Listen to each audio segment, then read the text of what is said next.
Et ce soir, je voulais vous parler de la fratrie bienveillance, c'est-à-dire la bienveillance, sa petite sœur, la joie partagée, et sa grande sœur, la compassion. Dans la dernière année de sa vie, le grand enseignant tibétain, le Karmapa, a accueilli pas mal d'hôtes américains dans son temple au Sikkim. Il était malade, mais il a pris le temps d'accueillir gracieusement autant de visiteurs que possible. Et tous mes amis qui lui ont rendu visite l'ont trouvé très chaleureux et réceptif. Il leur a parlé, il les a encouragés, ils se sentaient merveilleusement bien. Et en partant, l'un d'entre eux a remarqué, j'ai vraiment eu l'impression que j'avais eu une conversation avec mon ami le plus proche. Pour le Karmapa, chaque visiteur était son meilleur ami, et à chaque moment, il n'y avait rien d'autre à faire que de s'occuper de la personne en face de lui. C'est dans le livre un livre de Jack Kornfield. Joseph Goldstein, lui, commentait que le Karmapa donnait l'impression à chaque personne qui lui rendait visite qu'elle était la personne la plus importante à ses yeux. Ce qui, comme le soulignait Joseph Goldstein, n'était quand même pas vrai. Donc, signe de sa capacité à prendre chaque personne à accueillir chaque personne avec cette qualité de bienveillance qui diminuait les différences qu'il y a, les différences d'attachement, les différences de capacité à éprouver de la bienveillance ou de l'amour qui d'habitude sont présentes. Donc le Karmapa était très avancé dans cette capacité-là.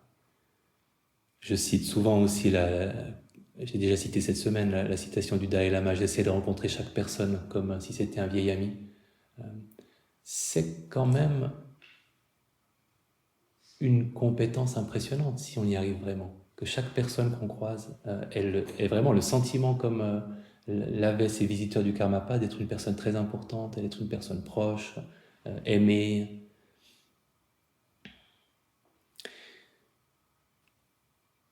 Et pourtant, il m'a fallu un bon moment pour apprécier la bienveillance.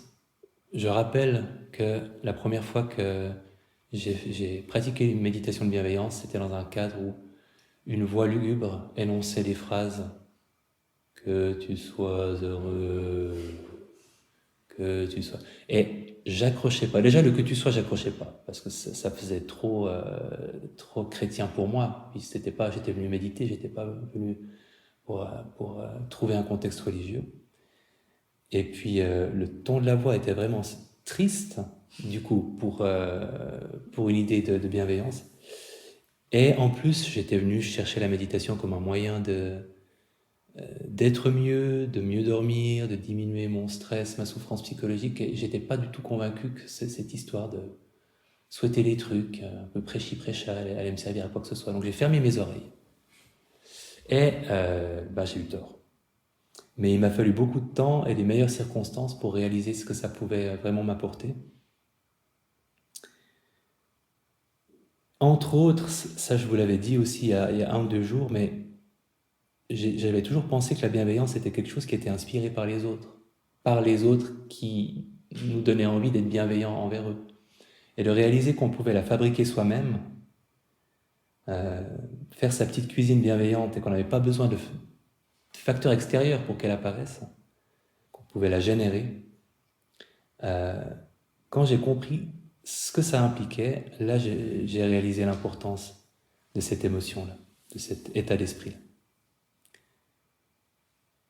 Vraiment comme être son propre petit feu et se promener sa flamme avec soi.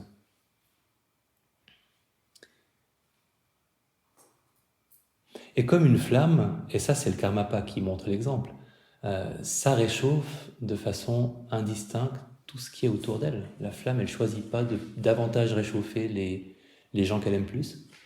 Et la bienveillance, dans sa forme la plus pure, c'est pareil. Les gens, proches, moins proches, pas proche du tout. Les animaux, peut-être les arbres, les plantes. Quand on est vraiment en pleine bienveillance, dans une retraite de bienveillance, parfois on réalise qu'on traite sa tasse de tisane ou la porte avec bienveillance, comme si c'était la porte la plus importante et la plus aimable du monde, et qu'on la ferme avec douceur parce qu'on sait qu'elle est fragile. Donc, c'est indifférencié. Ça ne marque pas de préférence, pas d'attachement. Dans sa forme vraiment pure, sans qu'on la canalise nous-mêmes avec nos préférences. Pourquoi la bienveillance? Citation de Hasdai ibn Shaprut. Oui, désolé, à l'époque, ça ne faisait rire personne, mais c'était son nom, Xe siècle. Un érudit juif du Xe siècle. Si quelqu'un est cruel avec lui-même, comment peut-on... Je recommence. S'il est cruel avec lui-même, comment peut-on attendre de lui qu'il soit compassionnel avec d'autres? Ça veut dire bienveillance bien ordonnée commence par soi-même. Et pour rappeler, peut-être que dans le contexte d'une retraite, l'expérience sera différente. Dans le contexte d'un cours de pleine conscience, c'est toujours assez radical. Vous pouvez fermer les yeux et imaginer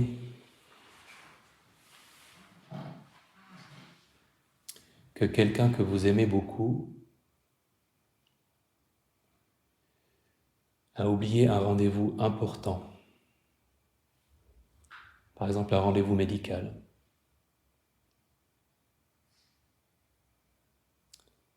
Et le médecin n'était pas content, il avait réservé un créneau. Évidemment, cette personne que vous aimez beaucoup, elle est mortifiée, et vous la rencontrez, ou elle vous téléphone, elle vous raconte ce qui lui est arrivé, elle a oublié ce rendez-vous, c'est pas possible. Qu'est-ce que vous lui dites? Elle cherche votre soutien, qu'est-ce que vous lui dites? En imaginant quels sont les mots que vous utilisez et le ton de votre voix, à quoi est-ce que ça ressemble?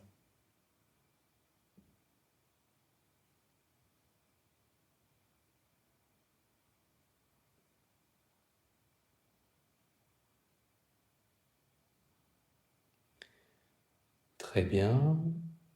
Maintenant, c'est vous qui avez oublié le rendez-vous. Très important.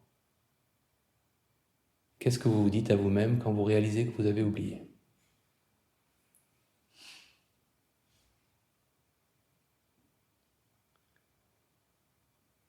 Alors, heureusement, le silence nous protège de la grossièreté.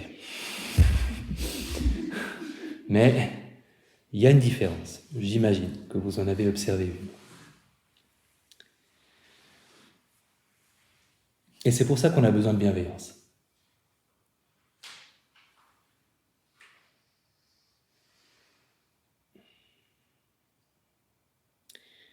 Si on ne s'accorde pas cette bienveillance-là, on va harceler nos proches pour qu'ils nous la donnent. Alors autant prendre les choses en main et s'adresser de la bienveillance à lui-même, plutôt que d'attendre ou d'exiger des autres qu'ils le fassent. C'est bien aussi qu'ils le fassent, mais on commence par soi, par le faire soi-même pour soi. Et de façon étonnante, c'est la même logique que dans les avions. On met d'abord le masque sur soi-même avant de le mettre sur les proches. De façon étonnante, dans les méditations traditionnelles bouddhistes de bienveillance, on commence par soi. Et quand ces méditations ont été importées en Occident, ils ont dit « Ah non, c'est pas possible. On a essayé, les gens, ils n'aiment pas. On va commencer par quelqu'un de gentil qu'on aime bien. Et puis après, on s'enverra la même chose à soi. » Mais ça ne marche pas.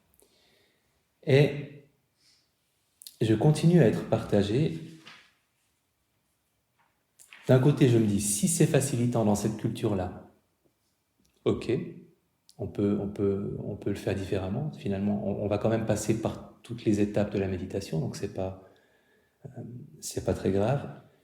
Et puis en même temps, j'ai l'impression que c'est un peu comme si on avait rendu les armes, les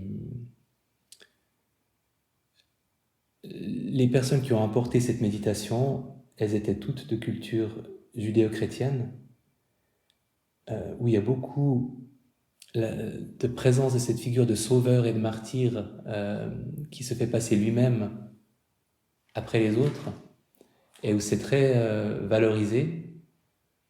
Et dans la logique de la méditation de bienveillance, la logique mécanique, il faut déjà qu'on soit capable de recevoir et de donner de la bienveillance à soi-même pour qu'on soit vraiment capable de la donner aux autres, comme le disait Hasdai ibn Shaprut. Euh, et je pense que cette logique fait sens. C'est comme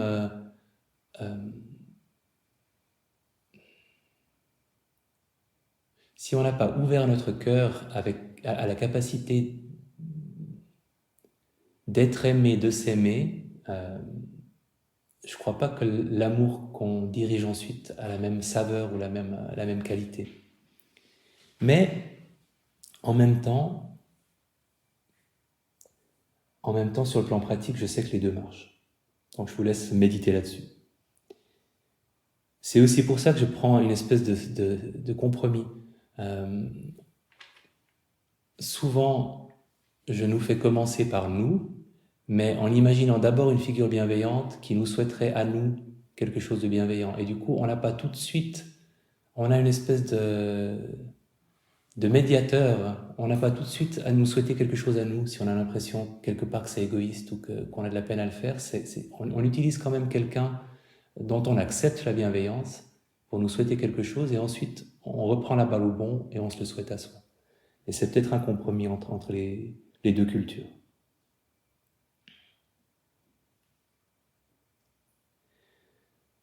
Quels sont les bénéfices potentiels de la bienveillance? Alors, c'est une méditation qui est traditionnellement classée dans les méditations de concentration, donc qui permet d'obtenir du calme, de la stabilité.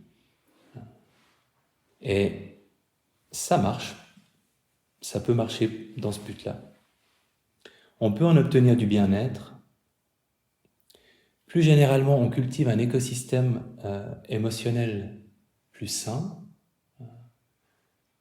en mettant plus de pensées bienveillantes dans notre esprit. Il y en a forcément moins qui sont l'exact inverse. En tout cas, ça rééquilibre un petit peu les choses. Et c'est aussi quelque chose, encore une fois, les phrases qu'on répète, même quand l'intention n'est pas totalement sincère, elles ont un impact sur nous. Si on se répète des ruminations déprimantes pendant des heures, ça a un impact sur nous. Si on se répète des phrases de bienveillance, ça a un impact sur nous. Notre cerveau enregistre les mots. Et on ne peut pas les désentendre quand on les a entendus. Donc même si vous répétez une phrase de bienveillance à vous-même et que vous avez l'impression que le cœur n'y est pas, et qu'il y est peut-être plus pour d'autres personnes, vous écoutez cette phrase que vous vous dites à vous-même, et vous ne pouvez pas ne pas l'écouter. Donc elle fait son petit bout de chemin comme elle l'avait fait pour Sharon Salzberg. On peut aussi obtenir une meilleure relation avec les autres, et ça j'en reparlerai tout à l'heure. Comment pratique-t-on la méditation de bienveillance? On va juste le refaire un petit peu ensemble, mais un rappel, c'est que l'intention, le cœur de la méditation de bienveillance, c'est l'intention bienveillante. Et s'il y a des émotions avec, il y a des émotions avec, et s'il n'y en a pas, il n'y en a pas. Mais le but n'est pas d'obtenir une émotion, une certaine qualité d'émotion. Le but n'est pas de ressentir quelque chose, c'est de formuler une intention, et qu'à côté de la formulation, elle soit aussi sincèrement pensée ou voulue. Mais c'est une méditation d'intention, pas une méditation d'émotion. Ce qui enlève une pression, parce on peut produire une intention à volonté, on ne peut pas produire une émotion à volonté, elle vient quand elle veut. Alors, il y a une façon pour établir une méditation de bienveillance et aussi obtenir une bonne concentration que j'aime bien, je vous propose juste de le faire un peu ensemble une petite minute.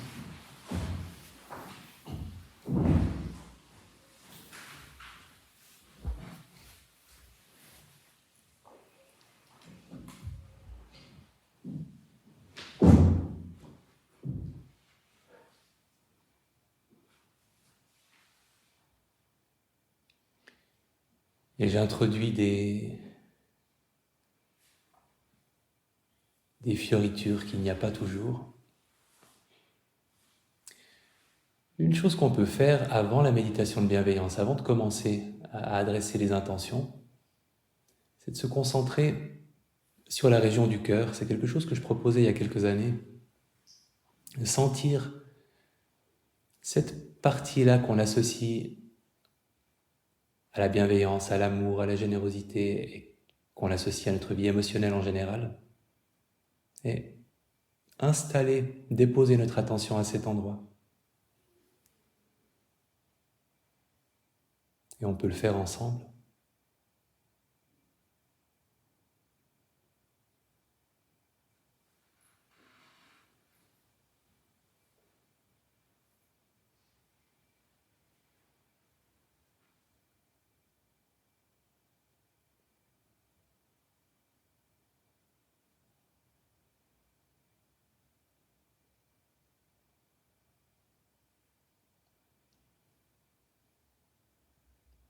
Et imaginez une personne à laquelle vous pourriez souhaiter quelque chose ce soir, la personne qui vous viendra à l'esprit. Cherchez la facilité. Quelqu'un à qui vous avez vraiment envie de souhaiter du bien.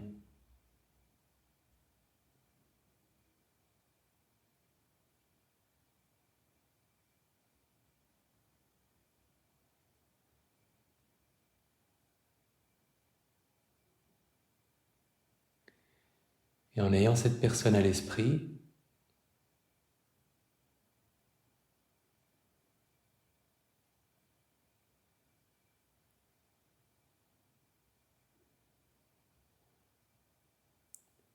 formulant ce que vous aimeriez lui souhaiter.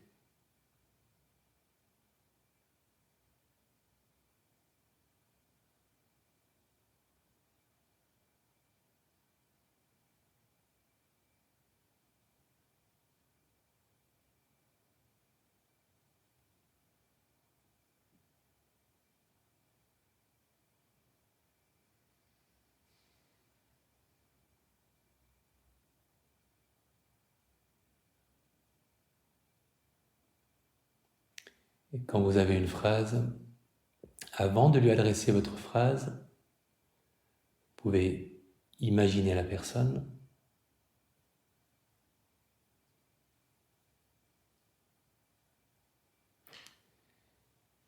Et en l'imaginant, laissez s'exprimer l'intention bienveillante silencieusement.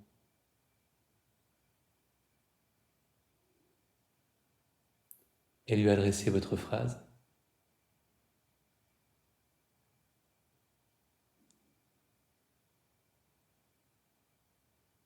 Et quand vous lui avez adressé la phrase, dans le silence qui suit, revenir à cette intention silencieuse, pour que le sens des mots reste présent dans le silence.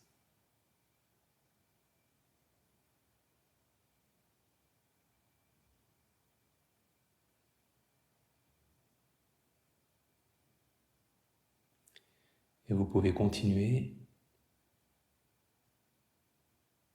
toujours avant la phrase, un instant où vous évoquez l'intention bienveillante. Et quand vous l'avez prononcée, en attendant la prochaine répétition, à nouveau cette conscience de l'intention silencieuse.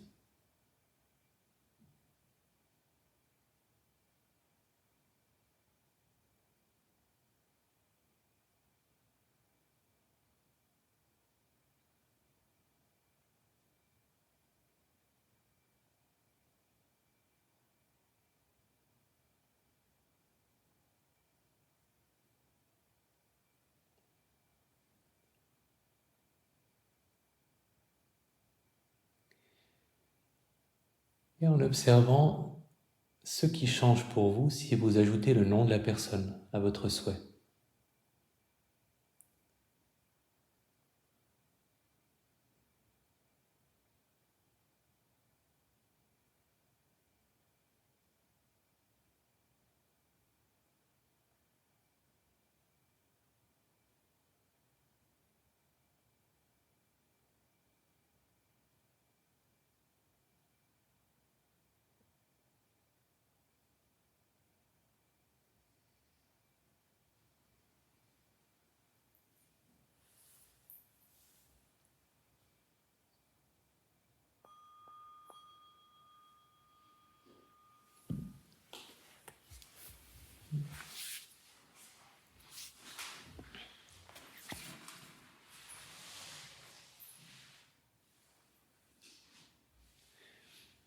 Alors, le nom de la personne, certaines personnes, ça les aide à avoir le sentiment que le souhait est plus incarné. Et moi, je pense que ça me convient pas. Je sais pas pourquoi. Peut-être parce que j'ai l'impression de m'éloigner du côté universel de l'intention. Peut-être que c'est trop... Je sais pas. Si ça vous aide, vous pouvez l'ajouter. Peut-être que vous le faisiez déjà. Si ça vous aide pas, ben, ne le faites pas. Euh, Là, on a un peu tous les ingrédients de la méditation de bienveillance. Et ce qui est important, c'est que le seul élément indispensable, c'est l'intention. Alors, on a une émotion qui peut être présente ou pas, et tout le reste nous aide à soutenir l'intention. L'image de la personne, qui a presque toujours une image de la personne en adressant la phrase, qui c'est quelque chose de... Ok, une majorité. L'image se met au service de l'intention. L'émotion, quand elle est présente.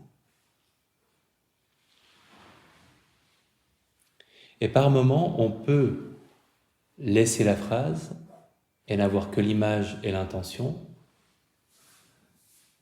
Et par moment, on peut n'avoir plus que l'intention et l'émotion qui l'accompagnent. Donc vous pouvez vraiment jouer avec ces différentes possibilités. Si, une fois que vous avez commencé à souhaiter vos phrases, vous pouvez simplement penser à la personne, avoir son image à l'esprit et ressentir cette attitude-là, cette intention-là, et peut-être l'émotion qui va avec, et que vous n'avez pas besoin de la phrase, mais juste de l'image pour la garder présente. Gardez seulement l'image, un moment, et puis reprenez la phrase plus tard. Dans les textes originaux, les anciens textes, parce que moi c'est un peu comme dans les méditations, comme pour l'ordre dans lequel on prend les personnes, je m'intéresse toujours à retrouver les vieilles recettes dans les vieux grimoires, parce que je me dis que ce qu'on fait maintenant, c'est un peu le résultat d'un téléphone arabe d'interprétation de pratique, et ça m'intéresse de savoir si on peut revenir à ce qui est le plus ancien. Et dans la méditation de bienveillance, au tout début, en tout cas dans les textes originaux, il s'agit seulement de cultiver cette attitude bienveillante et de la diriger d'abord devant, d'abord derrière, ensuite à la fin dans toutes les directions. Donc il y a une histoire d'attitude bienveillante et de la faire rayonner autour de soi, en gros.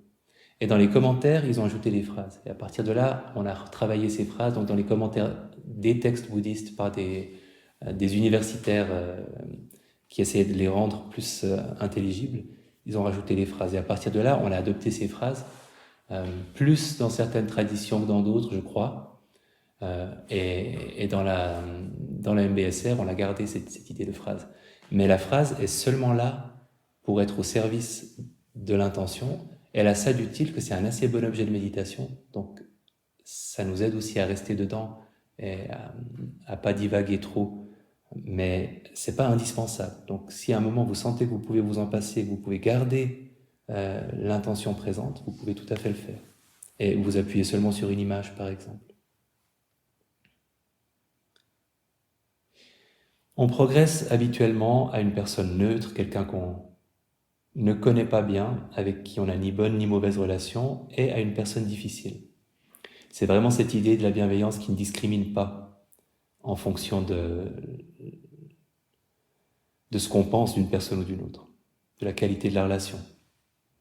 Mais évidemment, on accepte qu'avec une personne difficile, c'est possible que ce soit plus difficile aussi, et qu'on n'éprouve pas du tout les mêmes choses, que les émotions ne soient pas présentes, par exemple. Vous avez une personne difficile à l'esprit? Vous pouvez prendre le temps d'avoir une personne difficile à l'esprit, même si vous aimez tout le monde fondamentalement. La personne que vous aimez, mais un peu moins. Hein. Et pas non plus quelqu'un d'horrible, si possible. Collègue de bureau, qui parle tout le temps de sa Porsche, voilà, qui vous a pris votre dernière capsule de Nespresso.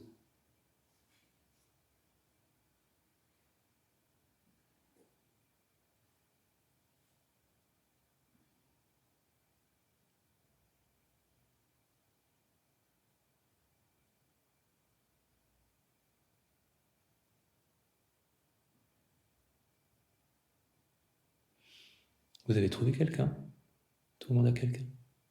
Ok.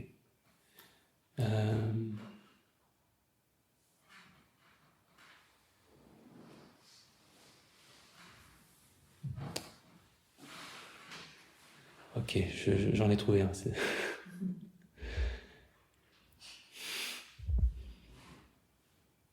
Il a fallu remonter le temps.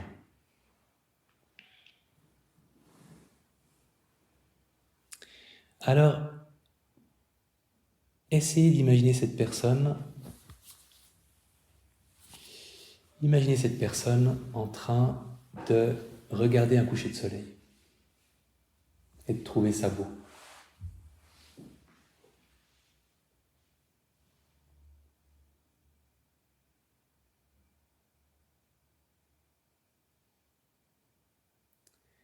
Et maintenant, imaginez cette personne quand elle était enfant.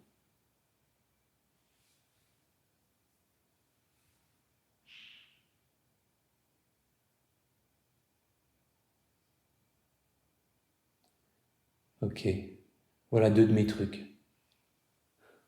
Imaginez une personne difficile dans un contexte neutre, où on oublie un peu ce qui nous la rend difficile, ou là c'est vraiment pour les cas désespérés. Imaginez quand elle était enfant, et se rappeler qu'elle a été enfant, et que euh, et ça peut nous attendrir, ou en tout cas nous faire reconnaître que elle est comme ça en raison de tout ce qu'elle a vécu et qu'elle n'a pas été toujours comme ça. Et ça peut aider à entrouvrir le cœur. Après, s'il s'ouvre pas, c'est pas grave. On peut répéter les phrases sans y croire. De nouveau, le fait est qu'on les prononce et qu'on les adresse à cette personne. Donc, il y aura un impact.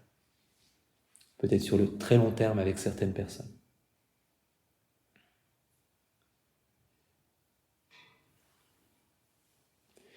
J'ai souvent raconté ma propre expérience avec une personne très difficile, que je voulais même pas inviter dans mes méditations de bienveillance du tout. Et un jour, je l'ai fait, et c'était pas très sincère, mais je l'ai dit. J'ai trouvé une phrase de bienveillance, je l'ai adressée. Et quelques temps plus tard, j'ai tout à coup eu envie de la mettre dans la catégorie personne neutre. J'avais plus envie de la mettre dans la catégorie personne difficile. Même si c'était triché, parce que les personnes neutres, normalement, c'est des personnes qu'on connaît pas bien et avec qui on n'a pas de relation forte. Et ça s'est passé assez moyen. Mais j'avais quand même plus envie de la mettre dans les difficiles. Et un peu plus tard, je l'ai tout à fait spontanément choisi comme personne proche. Et tout à coup, ça paraissait une évidence, mais bien sûr, en fait, que cette personne a sa place là.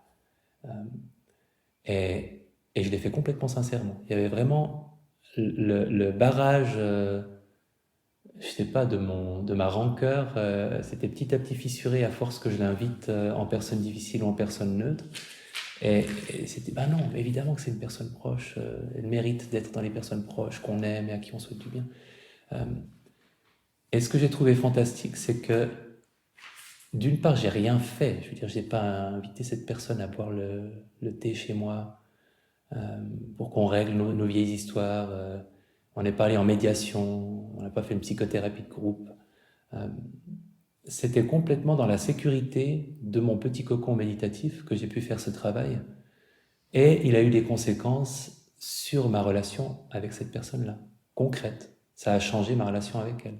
Donc, je trouve que c'est pas mal de se dire on peut faire son petit bout de chemin petit à petit à notre rythme euh, avec quelqu'un de difficile et que ça peut vraiment avoir un impact dans la vraie vie et pas seulement sur le coussin.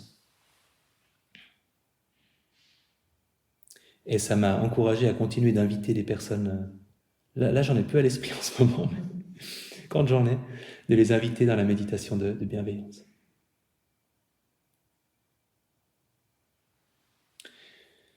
Les, les sœurs de la bienveillance maintenant. La compassion. Compassion que j'ai imaginé être la grande sœur s'il y avait une famille. Et la compassion, c'est un grand mot pour une chose très simple. C'est le mélange de l'empathie pour la souffrance de quelqu'un et le désir que ça s'améliore, le souhait que ça s'améliore.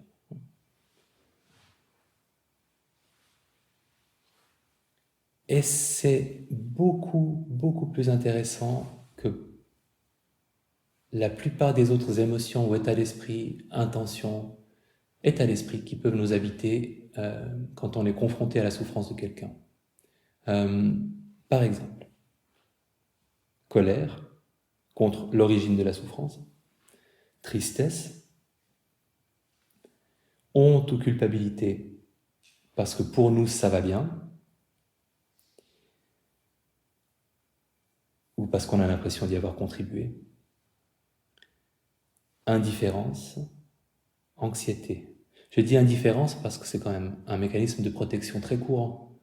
Quand quelqu'un souffre et qu'on a peur de cette souffrance, on peut se protéger en ne ressentant rien et en se déconnectant de nos émotions.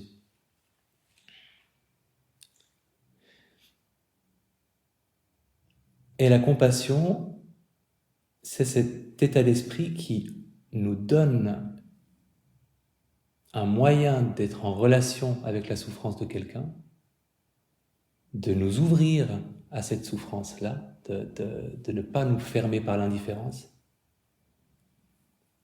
sans pour autant nous faire du mal. Parce qu'un certain nombre de ces autres émotions nous font du mal.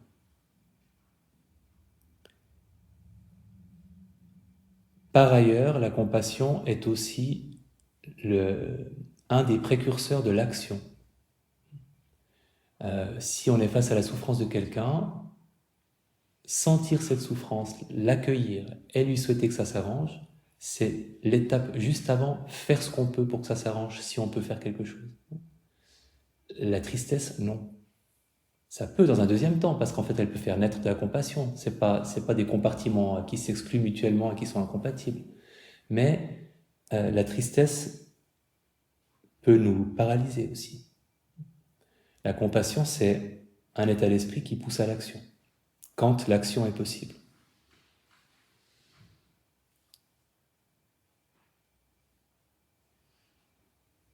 Et c'est quelque chose qu'on ressent tous, toutes, tous les jours, à un moment ou à un autre, on a un petit moment de compassion. Donc c'est un grand mot parce qu'il reste associé, ça change un petit peu, mais il reste associé au contexte religieux un peu partout, et il ne faudrait pas, parce que c'est un beau mot, qu'il faut se réapproprier.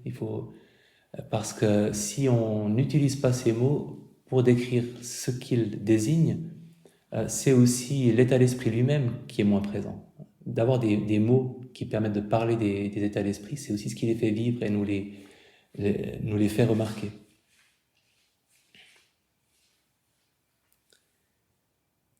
Formuler une phrase de compassion, alors, comme pour la bienveillance, il faut trouver quelque chose qui soit proche de notre cœur, qui soit sincère, qu'on puisse porter. Il vaut mieux une phrase générale, là aussi comme pour la bienveillance, que spécialisée, pour qu'on puisse l'appliquer à plusieurs personnes qui sont en difficulté. Et il y a un petit critère de plus pour la compassion, non, je ne veux pas dire réaliste, mais ne s'opposant pas aux lois de la nature.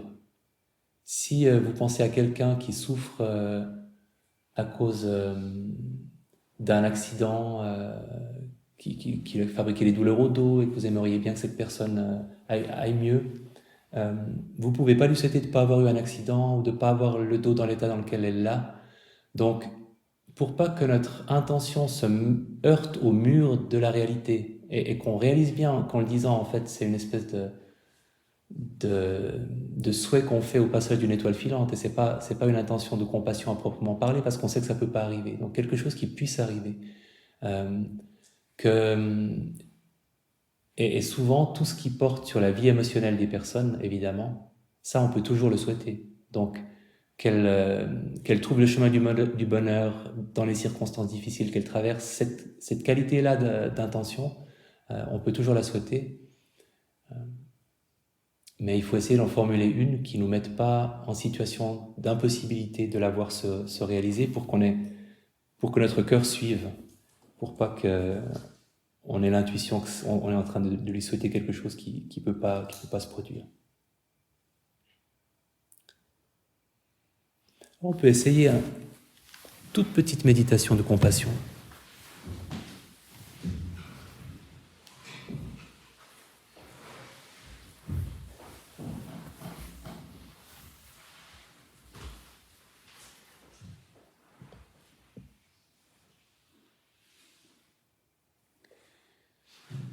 Et là aussi, en vous ménageant, choisissant pas quelque chose qui vous submergerait ou qui vous bouleverserait, mais pensant à une personne que vous aimez, une personne que vous appréciez, qui rencontre en ce moment les difficultés, quelles qu'elles soient, d'ordre physique, psychologique, relationnel.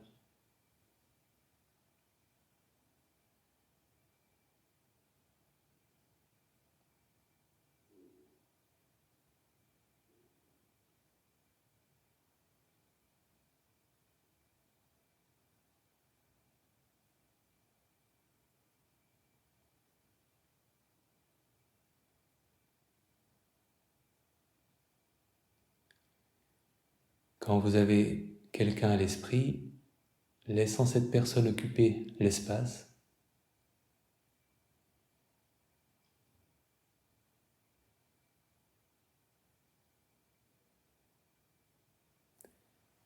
et en accueillant la difficulté de cette personne, en prenant conscience des circonstances qu'elle vit,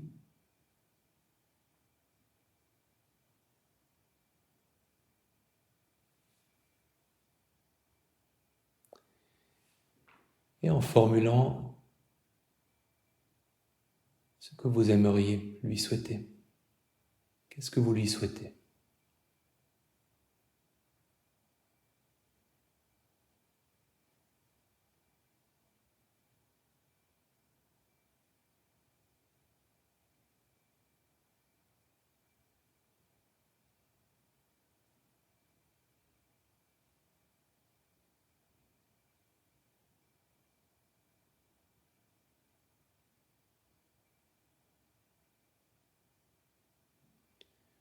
Et en lui adressant votre intention de compassion,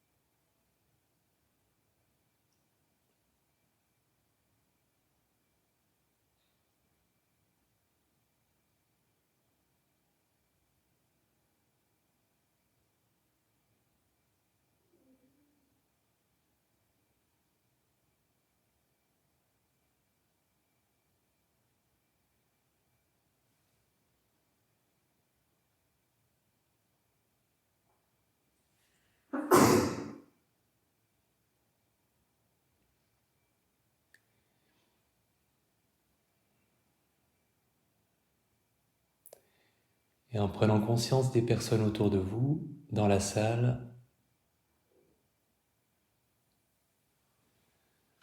en appréciant qu'il leur arrive aussi de rencontrer des difficultés, et en lâchant cette phrase aussi, à leur intention. Vous pouvez la changer un peu s'il faut la changer.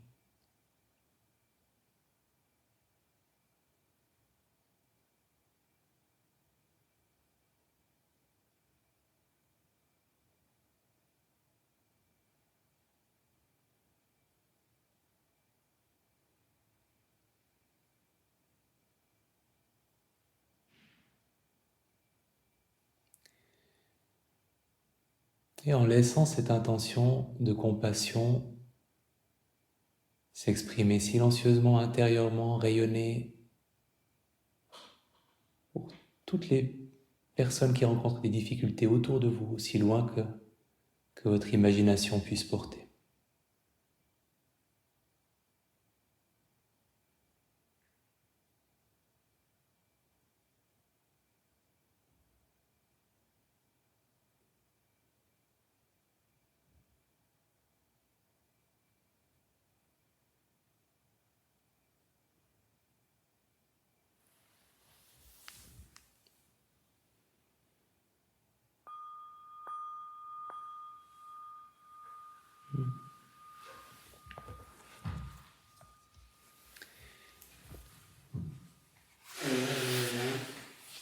Est-ce que vous avez senti la différence d'avec la bienveillance dans ce qui est présent quand vous le laissez s'exprimer silencieusement, que c'est quelque chose qui a une nuance, quelque chose de différent dans cette intention-là?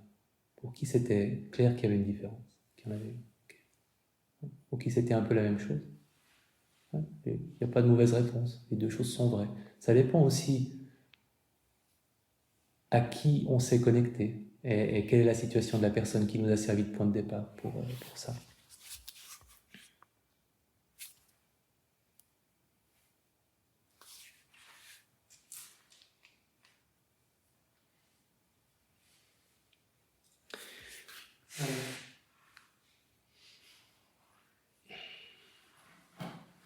Est-ce que quelqu'un a trouvé que cet état d'esprit était déplaisant? Qui a trouvé qu'il était neutre? Qui a trouvé qu'il était plutôt plaisant? Ok. Voilà pourquoi c'est pas mal la compassion. Hein? Parce que ça peut être poignant, parce que la souffrance nous affecte, celle des autres, mais on ne se fait pas du mal. On se fait du bien parce qu'on donne la meilleure expression possible à notre empathie, de souhaiter que ça s'arrange. On canalise cette intensité émotionnelle qu'on peut éprouver quand on est au contact de la souffrance dans une direction qui est bienfaisante pour nous et potentiellement, certainement la plus bienfaisante aussi pour les autres.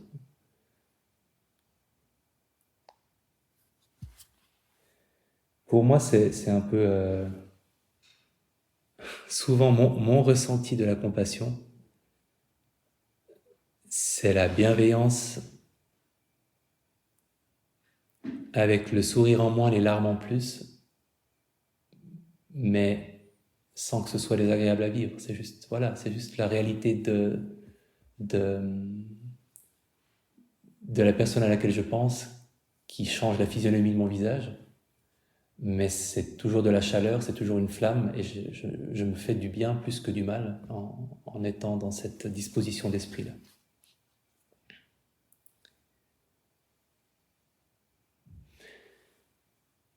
Donc, plus on en a, mieux on se porte.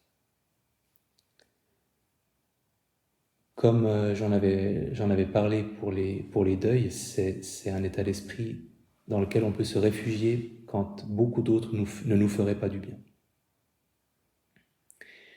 La joie partagée. La joie partagée, c'est la petite sœur espiègle de la fratrie.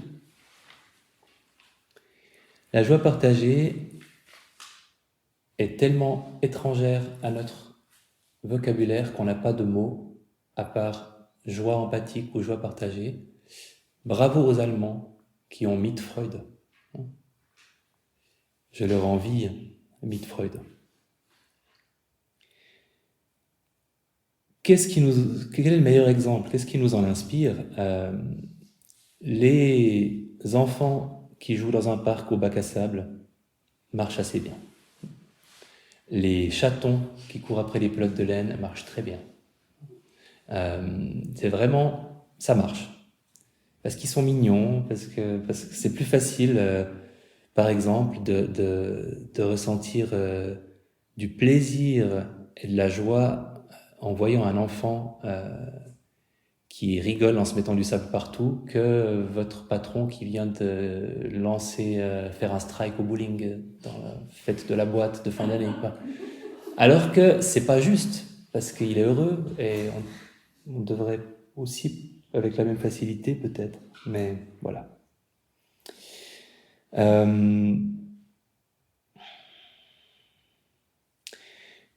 C'est l'opposé de l'envie. Et encore une fois, on a envie, on a jalousie, et on n'a pas de mots pour joie partagée. Ça désigne une vraie satisfaction qu'on peut obtenir en présence du plaisir, de la joie, de la réussite de quelqu'un d'autre. Comme le dit le Dalai Lama, ça nous donne 8 milliards d'options d'être heureux. Et c'est vrai. Alors, Mietfreude, allons-y, faisons un peu de Mietfreude.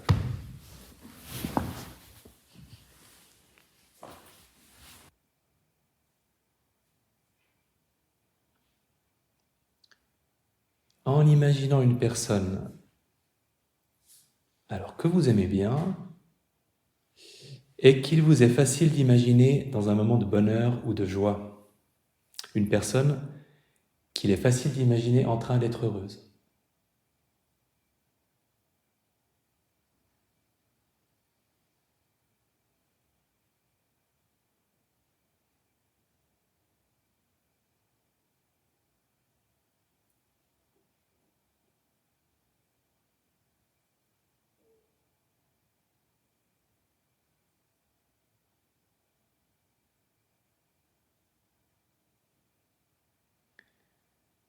Quand vous avez quelqu'un, en appréciant peut-être le sourire sur ce visage ou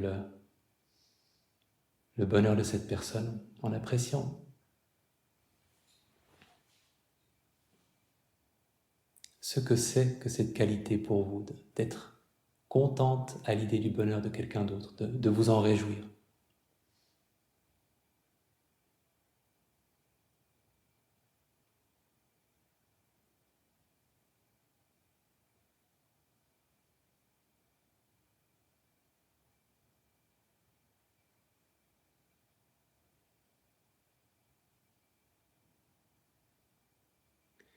Et en formulant votre intention de joie partagée, il y a vraiment beaucoup de possibilités. Ça peut être un mot, ça peut être très simple. Je te souhaite de profiter de tes bonheurs, je me réjouis de tes bonheurs, j'aime te savoir heureux.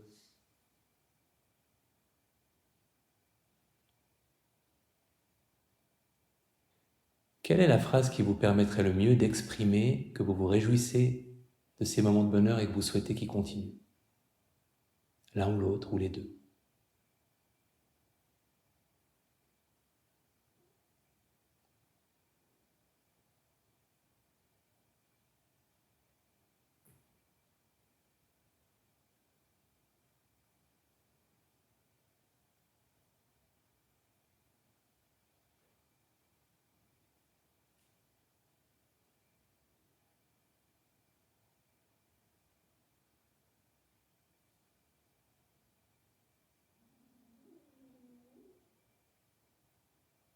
En lui adressant cette phrase, en la répétant,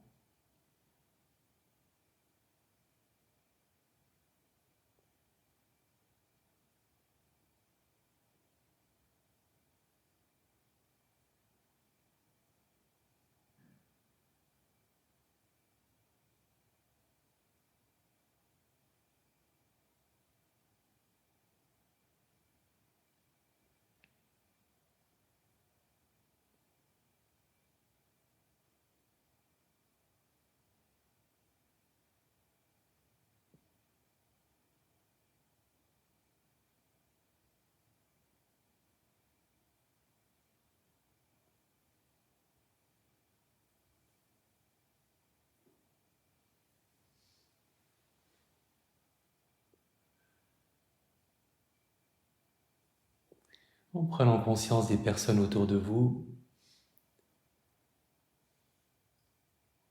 peut-être pendant quelques instants les imaginant dans des moments de bonheur, dans des moments de joie.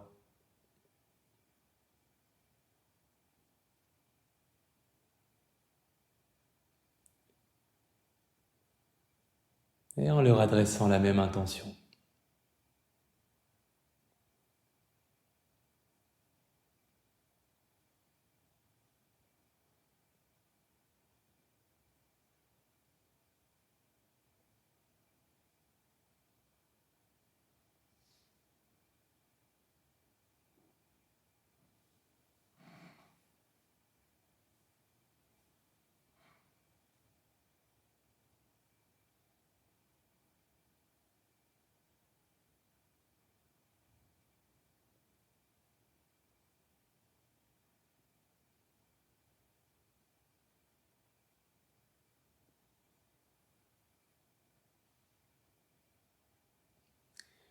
Et en laissant cette réjouissance à l'idée du bonheur des autres s'exprimer intérieurement, silencieusement, rayonner.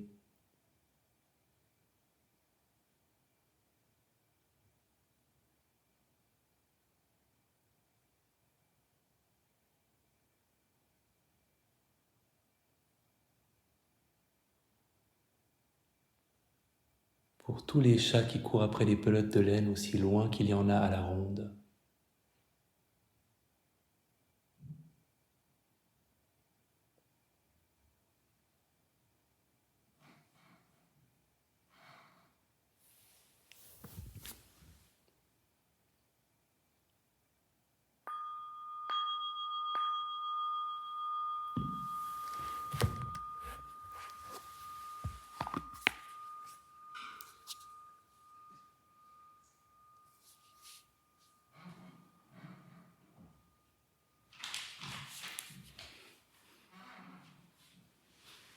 Alors c'est comme la bienveillance mais avec la banane chez moi.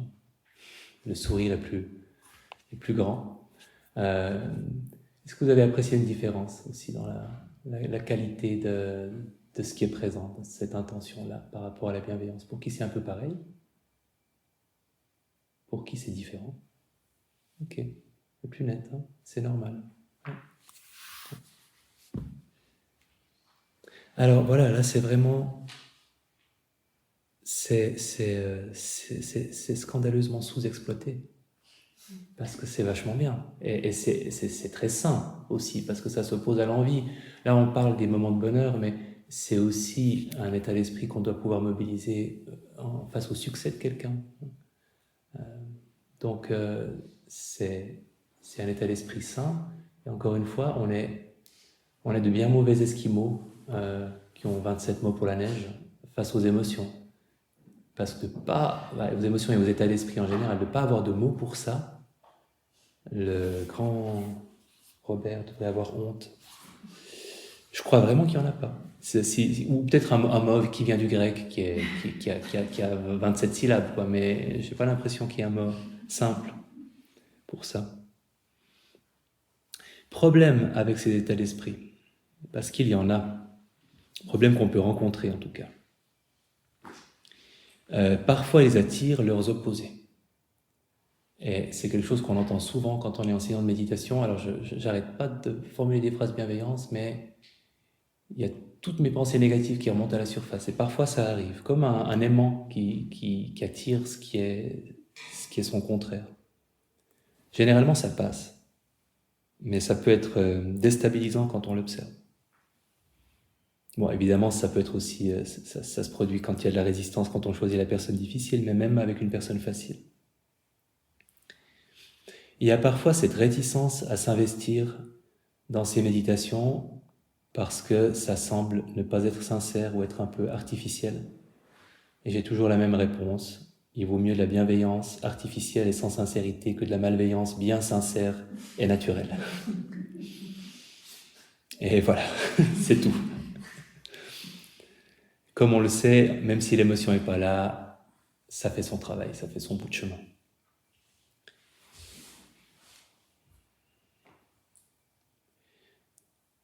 Au niveau de la concentration, de l'aspect concentration de la méditation, il faut équilibrer justement. C'est bien qu'il y ait du silence entre deux phrases pour que l'intention résonne, pour qu'on sente un peu cette qualité d'intention. S'il n'y a que des mots tout le temps et pas de silence, ça peut devenir un mantra désincarné parce qu'on n'a pas le temps de vraiment sentir à quoi ça correspond pour nous d'exprimer ce souhait-là. À l'inverse, si on laisse des silences trop longs, on va perdre notre attention, on va être plus facilement distrait et ce sera comme dans n'importe quelle autre méditation, il y a la frustration d'avoir perdu le fil, et puis c'est tout ça de moins de temps passé dans la bienveillance ou dans la compassion ou la joie partagée.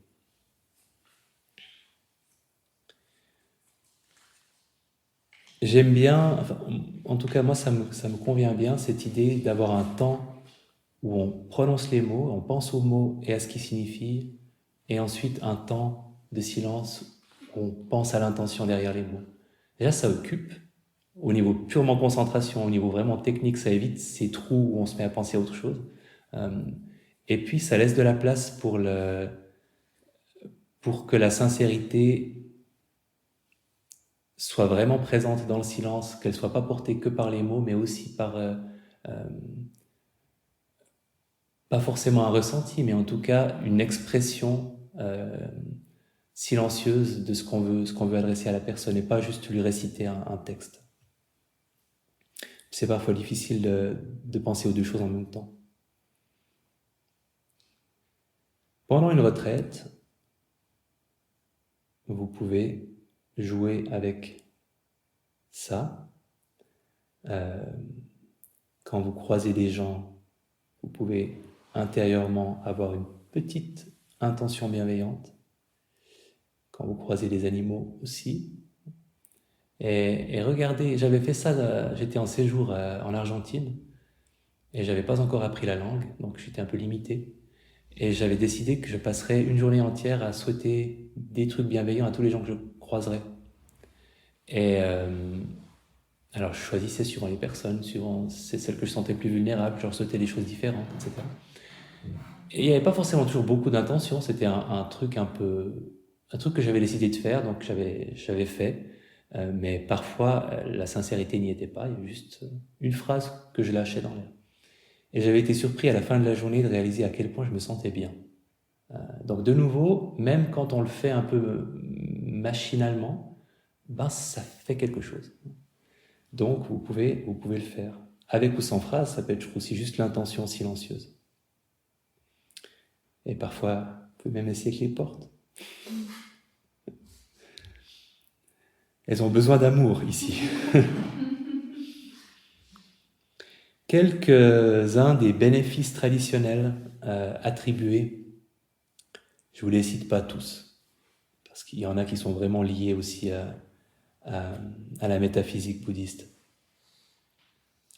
Mais je les aime bien. Bénéfice attendu de la méditation de bienveillance. Vous dormirez facilement. Vous vous réveillerez facilement. Vous aurez des rêves agréables.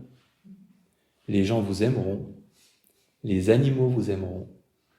Les dangers comme les poisons, les armes et le feu ne vous blesseront pas. Votre visage sera radieux et votre esprit sera serein. C'est pas mal, hein? Sur le dépliant, ça fait envie. Et honnêtement, je me suis dit un truc, c'est que les dangers, quand on pense à les poisons, les armes, c'est un peu absurde, c'est un peu surnaturel. Et en fait, peut-être pas.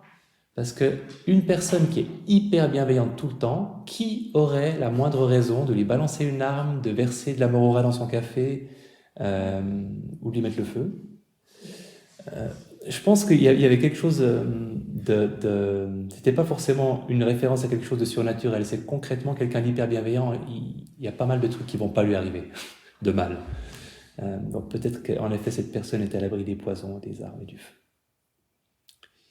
Sachez que dans la version longue, il y a aussi des petites divinités, petits esprits qui vous aimeront aussi et qui vous protégeront. Les devas dont j'avais parlé quand je racontais l'histoire de Bahia. Voilà.